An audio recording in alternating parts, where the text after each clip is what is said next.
PM Modi पहले France पहुंचते हैं और फिर वहां से निकल जाते हैं स्लोवाकिया। बहुत सारे लोग ये कहने लगते हैं कि पता नहीं G7 की मीटिंग होगी भी कि नहीं, ट्रंप के साथ पीएम मोदी बैठेंगे कि भी नहीं। लेकिन देखा जाता है कि पीएम मोदी वापस आते हैं और स्क्रीन पर आप देख रहे हैं एक वीडियो। G7 के लिए जिनेवा में उतरते हैं, वहां पर प्रधानमंत्री खुद स्वागत करते हैं और फिर वहां से हेलीकॉप्टर में सवार होकर निकल जाते हैं फ्रांस के लिए और फ्रांस भी पहुंच जाते हैं। लेकिन आखिरकार फ्रांस से तुरंत स्लोवाकिया क्यों पहुंचे? क्या ऐसा खास है? और स्लोवाकिया ने भी क्या भारत को जो चाहिए था वो दे दिया? जानेंगे जियोपॉलिटिक्स में क्या कुछ चल रहा है। हमेशा की तरह जानने को मिलेगा बहुत कुछ। आइए जानते हैं इन खबरों को विस्तार से। G7 की मीटिंग अभी चल ही रही है। वैसे इस मीटिंग में बड़ी खास बात देखने को मिली। मैंने सुबह ट्रंप के बारे में आपको बताया था कि जिस तरीके का ये रिस्पॉन्स ढूंढ रहे थे उस तरीके का तो नहीं मिला। यहाँ पर सारे देश पहुंचे हैं, G7 के जो सदस्य हैं वो तो पहुंचे ही हैं, लेकिन मिडिल ईस्ट से भी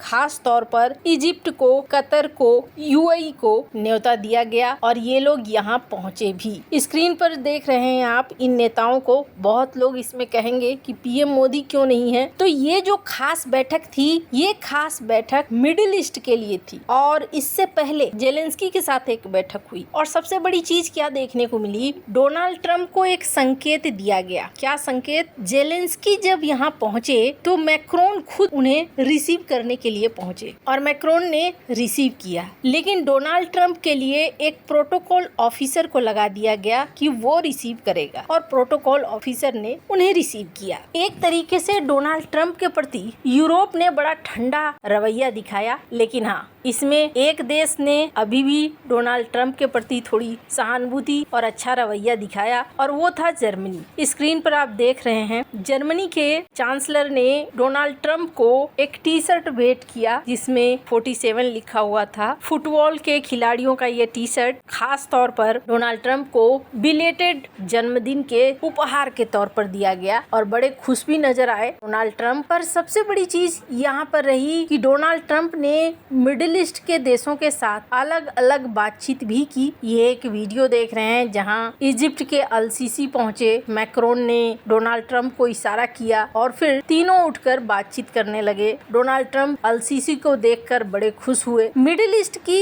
इस बैठक में खास करके ईरान को लेकर बातचीत की गई और कतर के आमिर के साथ भी द्विपक्षीय बातचीत हुई डोनाल्ड ट्रंप की, जहाँ साफ किया डोनाल्ड ट्रंप ने कि ईरान अगर अच्छे से पेश आता है तो फिर हम कई देशों को कहेंगे कि वो निवेश करे और ईरान को लेकर जो हमने तय किया है, जो डील तय की है, आशा करते हैं कि ये सारी चीजें पूरी होंगी। उर्सुला वॉन डेर लेन, यूरोपीय यूनियन की अध्यक्ष, इन्होंने भी इस मीटिंग को लेकर एक ट्वीट किया और इन्होंने कहा कि इस सेशन में हमने ये डिस्कस किया कि स्ट्रेट ऑफ हॉर्मुज को किस तरीके से खोला जाए और ये पूरी तरीके से खोला जाना चाहिए। साथ ही साथ हमें नए कॉरिडोर पर मिलकर काम करना चाहिए। आईमेक कॉरिडोर पर हमें एक बार फिर से मिलकर काम करना चाहिए। दरअसल स्ट्रेट ऑफ हॉर्मुज के बंद होने के बाद अब यूरोपीय देशों को एक लक्ष्य साफ नजर आता है और वो है आईमेक कॉरिडोर। इस मीटिंग में भी अगर आईमेक कॉरिडोर को लेकर बातचीत हो रही है तो फिर ये समझ लीजिए कि ये भारत के फायदे वाली बात है। जब इजराइल और गाजा का कार्यक्रम चल रहा था तब भी मैंने कहा था कि आईमेक कॉरिडोर को लेकर जो लोग ये सोच रहे हैं कि आईमेक कॉरिडोर नहीं बनेगा, वो गलत है। आईमेक कॉरिडोर बनेगा और अभी देखने को ये मिल रहा है कि आईमेक कॉरिडोर अब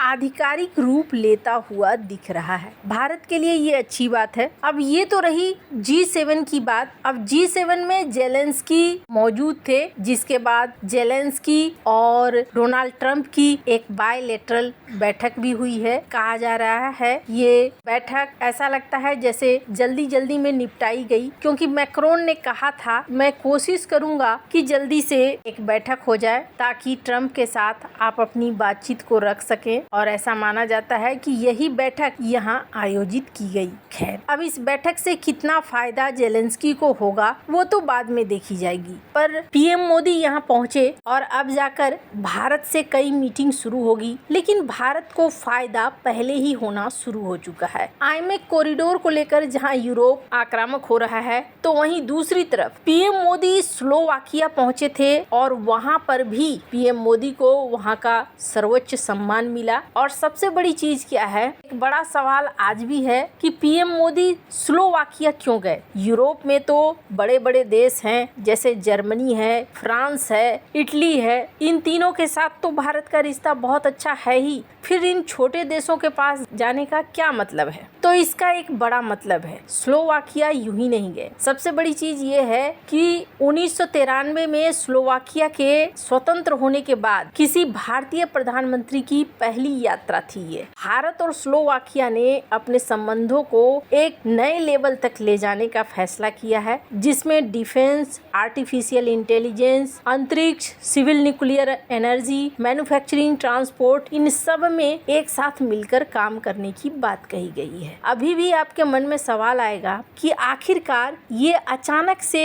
क्या जियोपॉलिटिकल संदेश इसमें छिपा हुआ है पीएम मोदी के स्लोवाकिया जाने में। तो सबसे बड़ी चीज ये है कि भारत मल्टी अलाइनमेंट को बहुत मजबूती के साथ ला रहा है। यूरोप में 3 देशों के साथ भारत की दोस्ती है, ये अच्छी बात है। इटली, फ्रांस, जर्मनी, तीनों के साथ अभी संबंध बहुत अच्छे हो रहे हैं, लेकिन भारत चाहता है और भी देश जो महत्वपूर्ण हैं यूरोप के, अब उनके साथ भी दोस्ती को बढ़ाया जाए। अब इसी क्रम में ये देखने को मिल रहा है कि स्लोवाकिया के साथ सेना के उद्योग, इसके अलावे ऑटोमोबाइल के उद्योग, इन दोनों में भारत चाहता है को प्रोडक्शन हो, टेक्नोलॉजी का ट्रांसफर हो और भारत को कई टेक्नोलॉजी मिले। स्लोवाकिया यूरोपीय यूनियन और नाटो का सदस्य भी है, जबकि भारत रूस के साथ भी घनिष्ठ संबंध बनाए हुए है। ये यात्रा एक संदेश देता है कि भारत यूरोप के साथ गहरे संबंध रखना चाहता है, लेकिन रूस के साथ अपने बैलेंस को भी बनाए रखना चाहता है। भारत किसी एक गुट का हिस्सा बनने के बजाय रणनीतिक तौर पर स्वतंत्र रहना चाहता है। सेंट्रल यूरोप है, यहाँ पर धीरे धीरे चीन का प्रभाव बढ़ रहा था। इस प्रभाव को काउंटर करने के लिए भी भारत स्लोवाकिया के साथ अपने रिश्तों को आगे बढ़ा रहा है। खुद स्लोवाकिया के पीएम ने भी इस बात की पुष्टि की। Me as the Prime Minister of Slovak Republic, I pursue a sovereign foreign policy of Slovakia oriented on all 4 cardinal points.